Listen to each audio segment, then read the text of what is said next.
Hi, I am Jayaprakash. Today I am going to teach about the poem I Celebrate Myself. This poem was written by the great poet Walt Whitman. I celebrate myself అంటే ఇక్కడ praise అంటే admire, అలాగే celebrate అంటే కూడా admire. So I celebrate myself అంటే నన్ను నేనే పొగుడుకోవడం, నన్ను నేనే అభినందించుకోవడం, నన్ను నేనే మెచ్చుకోవడం. అప్పుడప్పుడు మనం ఏం చేస్తాం, మనం ఏదైనా ఒక పని చేస్తే బాగా అయితే అప్పుడు ఏమంటాం, అబ్బా నేను గ్రేట్ అనుకుంటాం కదా, ఐఎమ్ గ్రేట్ అనుకోమా. కాబట్టి ఐ సెలబ్రేట్ మై సెల్ఫ్ అంటే ఐ అడ్మైర్ మై సెల్ఫ్, నన్ను నేనే మెచ్చుకుంటున్నాను అన్నట్టు. కాబట్టి కవి తాను పొగుడుకుంటున్నాడట. సో ఇప్పుడు before I'm going to explain about the poem, I want to explain about the poet Walt Whitman. కొంతమంది వైటిమి అని అంటారు, రాంగ్. వాల్ట్ విట్మన్ అనాలి, correct. Walt Whitman was born in the year 1819, 1819లో జన్మించినట. డైడ్ ఇన్ ద ఇయర్ 1892, అంటే 1892లో మరణించిండు. He lived up to 73 years, అంటే 73 సంవత్సరాలు ఆయన జీవించినట్టు. Popularise the poet of universal values, అంటే సార్వత్రిక విలువల గురించి తెలియజేయడంలో పేరుగాంచిన కవి అన్నట్టు. మరి సార్వత్రిక వాల్యూస్, యూనివర్సల్ వాల్యూస్ అంటే ఏంటిది, సార్వత్రిక వాల్యూస్ అంటే ఏంటిదంటే అబౌట్ హ్యూమన్ వాల్యూస్ లేదా హ్యూమానిటీ, మానవత్వం గురించి. వాట్ ఈజ్ లైఫ్ అంటే ఏంటిదో తెలియజేసేదే యూనివర్సల్ వాల్యూస్. లైఫ్ అంటే ఏంటిది, లైఫ్ అంటే ఏంటిది అనేది తెలియజేయనే యూనివర్సల్ వాల్యూస్ అంటారు. Was born in the USA, ఈయన ఎక్కడ జన్మించిండు, యునైటెడ్ స్టేట్స్ ఆఫ్ అమెరికా, అంటే అమెరికాలో జన్మించినట్టు. His father's failure deprived Whitman of a normal childhood, అంటే పాపం వెన్ హీ వాజ్ ఎంగేజ్, చిన్న వయసులోనే ఈజ్ ఫాదర్ వాజ్ డెడ్, తండ్రి చనిపోయాడు. చిన్న ఉన్నప్పుడే తండ్రి చనిపోయాడు. He was compared to work as a printers apprentice. So తండ్రి లేకపోవడం వలన ఇక అతడు ఖచ్చితంగా పని చేయవలసిన అవసరం ఏర్పడ్డది. ఎందుకంటే కుటుంబ పోషణ కోసం ఏం చేయవలసి వచ్చింది, ఒక ప్రింటింగ్ ప్రెస్లో వర్క్ చేసిండు అప్రెంటిస్గా. తర్వాత కంపోజిటర్ అంటే టైప్ సెట్టర్గా వర్క్ చేసిండు. టీచర్గా ప్రైవేట్ స్కూల్లో వర్క్ చేసిండు. అంటే hospital volunteer at a young age, చిన్న వయసులోనే స్వచ్ఛందంగా హాస్పిటల్లో ఒక నర్సులాగా వర్క్ చేసిండు. The varied experience helped Whitman see life as an integral whole, అంటే ఆయన జీవితంలో ఎన్నో పార్శ్వాలను, ఎన్నో రకాల అనుభవాలను చవి చూసిండు. ఇన్ హిస్ ఎర్లీ పోయమ్స్, ఆయన రాసినటువంటి మొదటి పద్యాలలో Whitman reflected on the society. ఆయన దేన్ని ప్రభావితం చేసిండు, ద సొసైటీ అంటే అమెరికా సమాజాన్ని ప్రభావితం చేసిండు. ఎందుకంటే ఆయన అమెరికాలో జన్మించిండు కదా. And civilisation of America, America యొక్క నాగరికతనే ప్రభావితం చేసిండు ఆయన. But he soon evolved as a poet of universal values. కానీ many people called him as universal poet. చాలామంది ఆయన ఎట్లా పిలిచినట్టంటే సార్వత్రిక కవిగా, అంటే మానవ జీవితం గురించి తెలియసిన కవిగా వర్ణించారు అన్నట్టు. ఈజ్ లీవ్స్ ఆఫ్ గ్రాస్, ఆయన 1855లో ఏం రాసిండు, ఈజ్ లీవ్స్ ఆఫ్ గ్రాస్ అనేది రాసిండు. Is a path breaking epic poem, అంటే ఇది ఒక రకంగా ఫిలాసఫికల్ పోయం అన్నట్టు. ఒరిజినల్లీ కాన్సిస్టింగ్ ఆఫ్ జస్ట్ 12 పోయమ్స్, అంటే అందులో ఆ బుక్లో 12 పోయమ్స్ ఉంటాయి. The work was extensively enlarged and revised by Whitman over 4 decades. అంటే ఇది ఏమైపోయిందంటే, డికేడ్ అంటే 10 years పీరియడ్, దశాబ్దం. 4 decades అంటే 40 సంవత్సరాలైనా కూడా దాని యొక్క విలువ తగ్గలేదట. అంటే అప్పటికి 40 సంవత్సరాలైనా కూడా దాన్ని రీప్రింట్ చేస్తూ కాపీలు అమ్మడం జరిగిందట. అంటే అంత వాల్యూ ఉంది అన్నట్టు దానికి. Now I'm going to explain about the poem. I celebrate my self and Singh my self, అంటే ఐ సెలబ్రేట్ అంటే ఏంటిది, ప్రేజ్, పొగడము, మెచ్చుకోవడం కదా. I celebrate my self and Singh my self అంటే తనని తాను పొగుడుకుంటున్నాడట. సింగ్ మై సెల్ఫ్ అంటే తను తాను స్తుతించుకుంటున్నాడట. అంటే పాటల రూపంలో మనం దేవులను ఎట్లాగైతే కొనియాడతామో ఆయన తనని తాను మెచ్చుకుంటున్నాడు, తనని తాను అభినందించుకుంటున్నాడు, అలాగే స్తుతించుకుంటున్నాడు. And what I assume you shall assume, అంటే ఇక్కడ యూ అంటే మనం అన్నట్టు.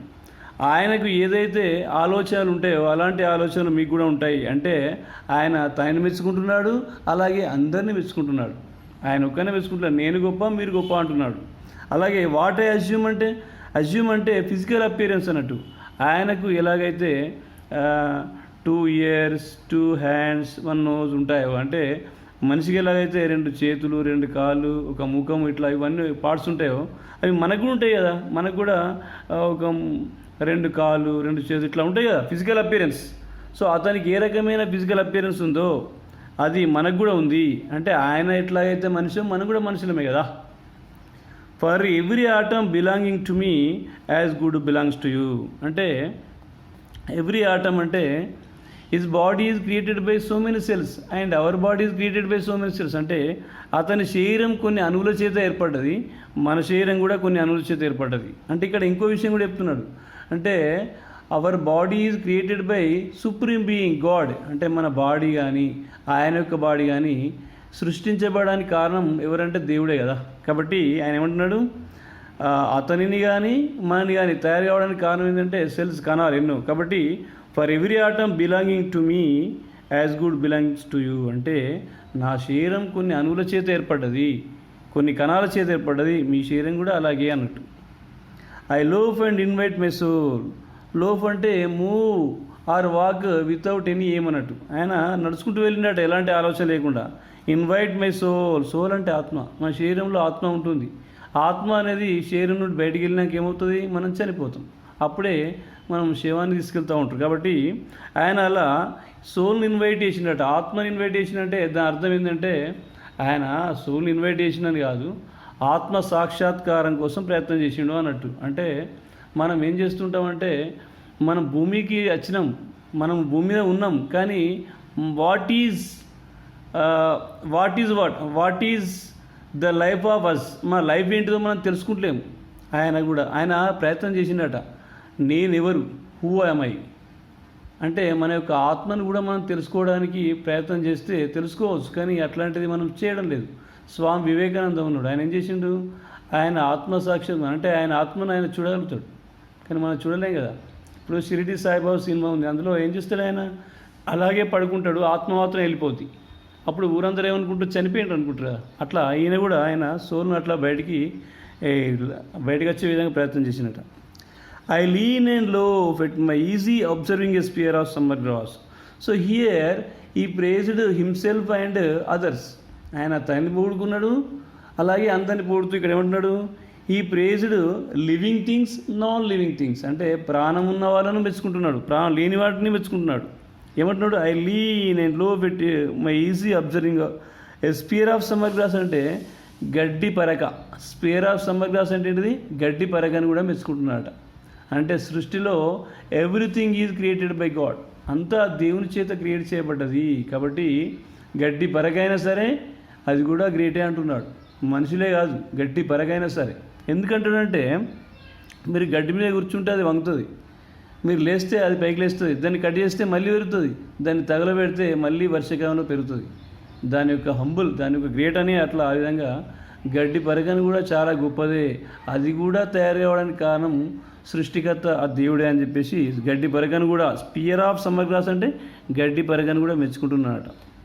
My tongue every atom of my blood formed from the soil this air. అంటే నా నాలుక కావచ్చు, నా రక్తం కావచ్చు, నా బాడీ కావచ్చు, ఎక్కడి నుంచి ఏర్పడ్డది, ఈ నేల నుండే, ఈ గాలి నుండే. అంటే ఈ లైన్ అర్థం ఏంటంటే I came from this land, నేను ఈ నేల నుండే వచ్చాను అన్నట్టు.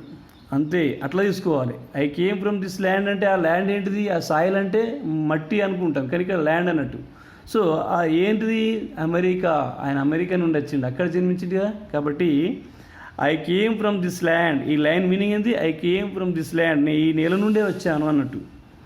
బార్న్ హియర్ ఆ పేరెంట్స్, ఇక్కడే మా పేరెంట్స్కు జన్మించిన, ఇక్కడే ఈ నేలలోనే, అంటే ఈ అమెరికా నేలలోనే నా తల్లిదండ్రులకు జన్మించిన.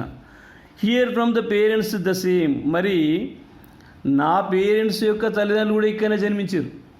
నేనే కాదు, నా పేరెంట్స్ ఇక్కడనే జన్మించారు, right. And their parents the same, అంటే నేను ఇక్కడ జన్మించిన, నా పేరెంట్స్ ఇక్కడ జన్మించారు, వాళ్ళ పేరెంట్స్ కూడా ఇక్కడనే జన్మించారు. I now 37 years old. ఇప్పుడు నేను 37 సంవత్సరాల వయసును కలిగి ఉన్నా.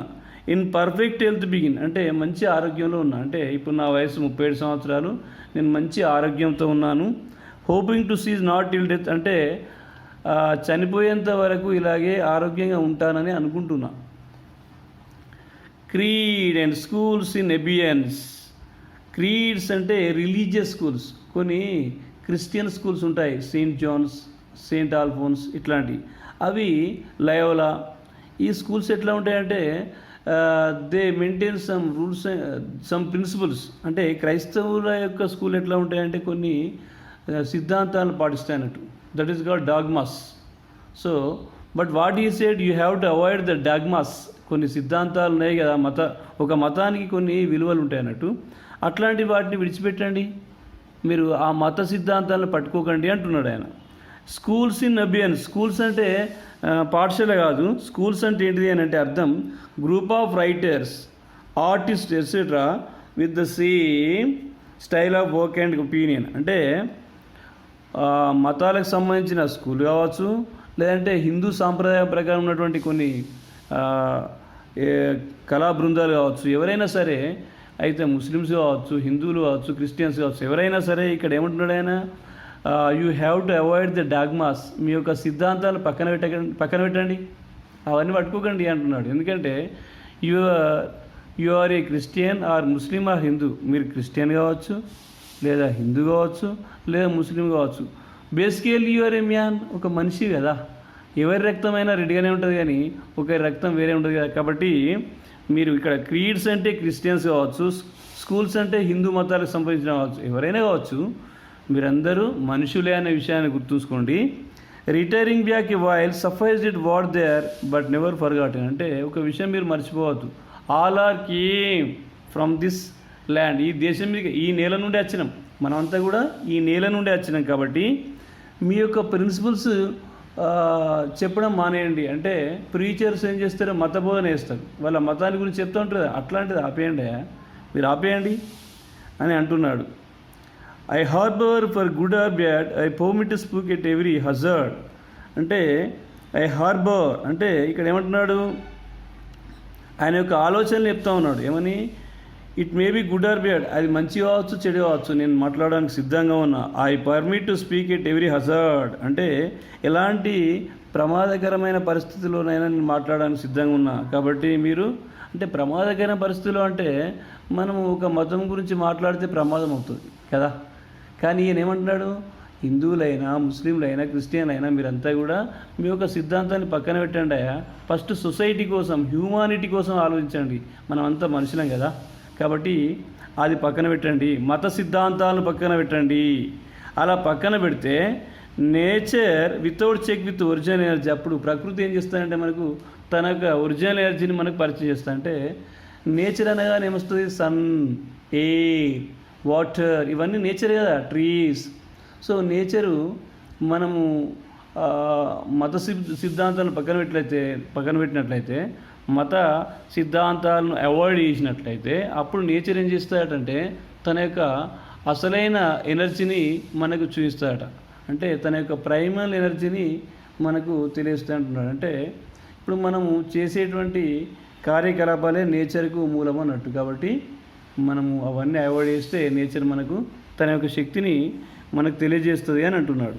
కాబట్టి నేచర్ నుండి నువ్వు నేర్చుకో అన్ని విషయాలు. నేచరే మనకు టీచర్ అన్నట్టు అక్కడ. Okay, this poem is over. Okay, if you like this video, share, like and subscribe my channel. Thank you.